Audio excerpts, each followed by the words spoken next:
Welcome everyone to this week's video. Today we are on Fish Friday number 176 and we have a good one for you today. Today's fish is one of those fish that you probably heard the group of fish, and we've actually talked about a relative of this fish species before. And it is absolutely gorgeous but has a very tragic story behind it. Today's fish that we're going to be talking about is bam, the giant guitarfish. Now, the giant guitarfish, or scientific name Rhynchobatus digidensis, Didddensis,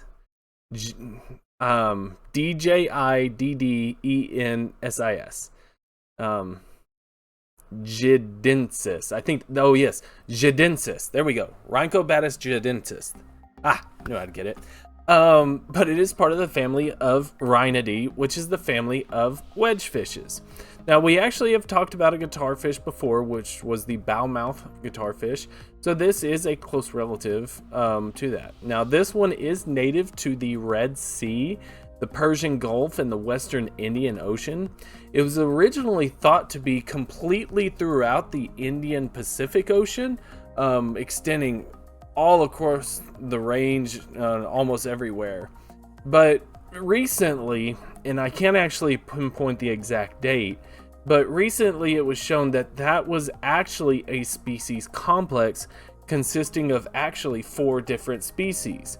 You had the giant guitarfish, the white spotted guitarfish, the broad nose wedged fish, and the smooth nose wedge fish.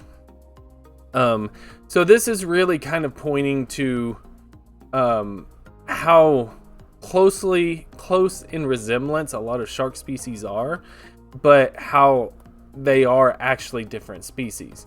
So originally it thought it was the whole of the Indian and Pacific Ocean basically, and now it's just in that Western Indian Ocean. Does extend over to Australia from what I believe, or what I seem to have found,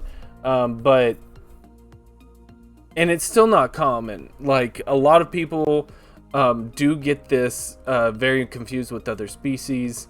I wouldn't lie, if you threw up all 4 of those species, chances are I'd get all of them wrong.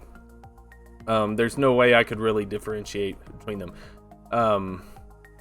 So that can show how difficult it is.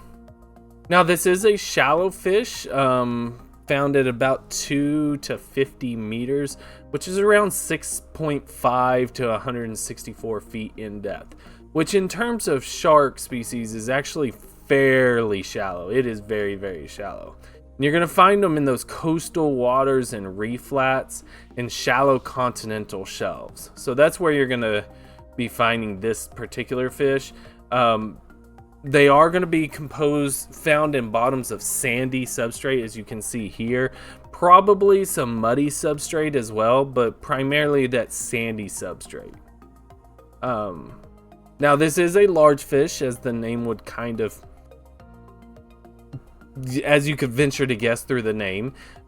It can get up to about 3.1 meters, which is about 10 feet long.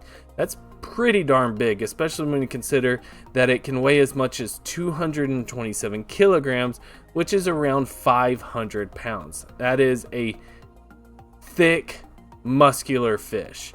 It is very powerful, much more powerful than I think people would give it credit for.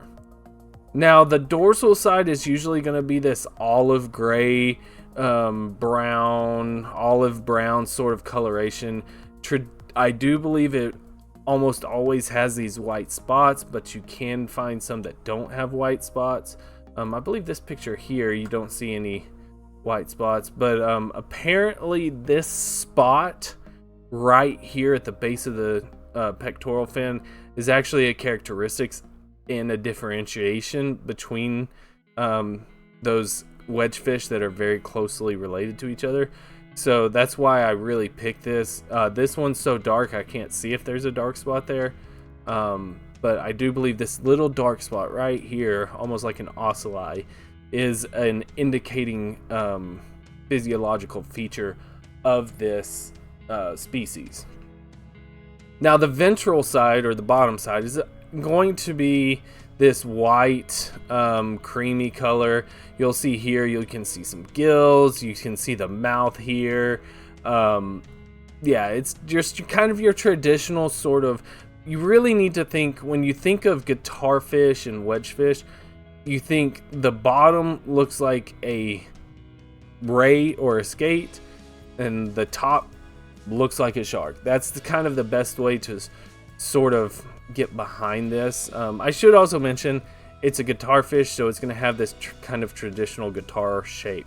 So a nose to these very wide pectoral fins, and then you're going to have these pelvic fins that also make that sort of hourglass sort of figure with the guitar. But in terms of guitarfish, the giant guitarfish actually seems to have a little bit of a longer rostrum, which would be the nose. It seems to be a little bit longer than a lot of other guitarfish that I've seen. Definitely not sawfish length, but it is a little bit longer. As I said, the mouth is on the ventral side of the body, so on the underside, and that is filled with a ton of small, blunt teeth. I believe they're small and rounded, very, very rounded, and that's for grinding characteristics. But yes, it's going to have these very thick, muscular pectoral fins that are very wing-like and are fused to the sides of the body. And that helps it kind of scoot along and maneuver along the ground. And then it also has this very muscular tail. It doesn't, you can see here, it does taper off, but it does not taper to the extent that some of your other sharks, like the white sharks, do, where it gets a real thin caudal peduncle. This thing maintains its thickness very much throughout there. This one seems a little bit smaller, but it has this very well developed heterocircle tail as well. Very, very well developed. Now, on that rostrum, they do have the ampullae of Lorenzini, which is a shark and ray characteristic, which we've talked about before, and I encourage you to go look at what they do. Basically, those are electrical receptors.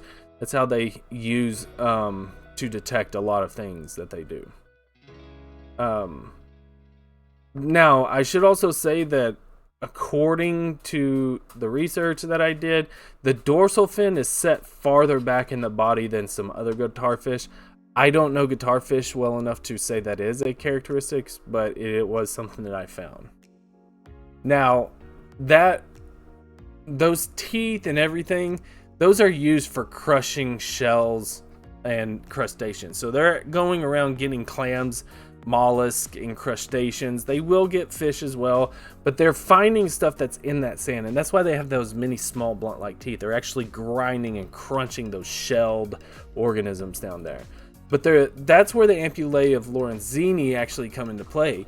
Even if the animal or organism is buried underneath that sand, they are constantly sensing with their ampullae to actually detect the organisms beneath the sediment. And then they have I believe I saw that they have a projectile mouth that will go in, grab whatever it is, and then they'll kind of spit out the sand of the stuff that they're not going to eat. Like many shark species, it is an ovoviviparous species, meaning the eggs, it does lay eggs, but the eggs stay inside the body until they hatch. Then the females give birth to live young. So it does not go through like a typical gestation period. They are eggs, they are just kept internal. That is very different than viviparous species, which don't produce an egg, but just give straight birth to live young, which would be most of your mammals. Now, for the interesting fact that we're going to end the video on, which is the sad thing, is that like many guitarfish, these are a very critically endangered species. And from what I saw, they are really, really bad. It's very, very difficult to determine actual population status because reports of this fish are really sent in by fishermen on boats, and they are either done as bycatch or they are actively fished. But that's how scientists really get the reports. Either they're on a larger fishing vessel identifying fish species, or they're depending on reports from fishermen that bring in, and those reports are not always the best. And because if you think back to what I said, they're very easy to misidentify with other fish species. It can often get very confusing as to what they are actually catching in. And since that is one thing that a lot of fishermen, commercial fishermen especially, underreport on, chances are it is even worse than imagine. And there was a huge article I read that was talking about guitarfish of the Indian and Pacific Oceans, how they've declined in some places as 95%.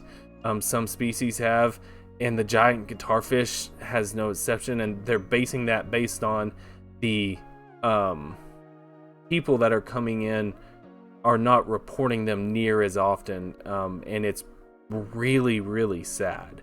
And what's even sadder is leading to their endangerment is actually when they are caught, even if it is bycatch, very often they are retained and sold for meat and for fins.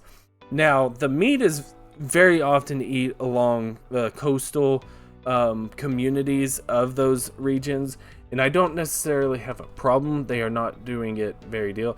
What I have the problem is the second part that I said, which I said the fins. Shark fin soup is definitely one of the worst practices for ecological conservation, especially marine conservation. It is really, really bad. I don't necessarily mind it if people are doing it in the way that they're using absolutely everything about fish, but a lot of times there have been very well documented cases where fishermen catch the fish and then just cut the fins off and then throw the rest of the animal back, and the animal will die. They cannot live without these fins. They'll actually suffocate and drown. It's really, really sad. And then what really drove it home on why these things are still fished even to this day, even though they're found illegal, is that, and why they are actually kind of targeted, is I found out that there is a version of shark fin soup that is called kunchi. I don't know if I said that correctly, but I think that's what it is. But it's kunchi, which is a variation of shark fin soup that is sold for over $964 per kilogram of soup, which equates to $438 per pound. And when you talk about the fact that we discussed that the giant guitarfish can weigh as much as 227 kilograms, and then let's say that they only sell 70% of the animal, and obviously the fins are a much smaller sample, but let's say they can only use 70% of the animal to sell, and they're selling for that. That means that one guitarfish weighing around 200 kilograms can sell for around $135,000. That's how much they can make off this one fish. And that is a large amount of money. And as long as there is a market with that sort of dollar sign, unfortunately, I do not have incredibly high hopes for wedgefish and guitarfish. I do feel they are headed down a much more difficult path, and I hope I'm wrong. I hope current conservation efforts elsewhere in its range go well, but all I can say is just be aware and what you're doing. But sorry that the interesting fact of the video was a little sad, but thank you guys so much again. I really appreciate it. Hope to see you again. If I don't, please be safe. Have a great day. Please leave a like, comment, and subscribe. If you do, I'd really appreciate it. Hope to see you again. If I don't, take care of yourself. Sorry, I screwed up my intro. If you'd like to support outro, if you'd like to support the channel, please click the link down below. It is by no means expected, but very much appreciated. Regardless, take care of yourselves, take care of your loved ones, and peace. Oh, I also want to give a special shout out to a viewer who has made just incredible. You know who you are. That might have made my holiday season, and next time I will be showing those things off. But thank you again. Love you all. Peace.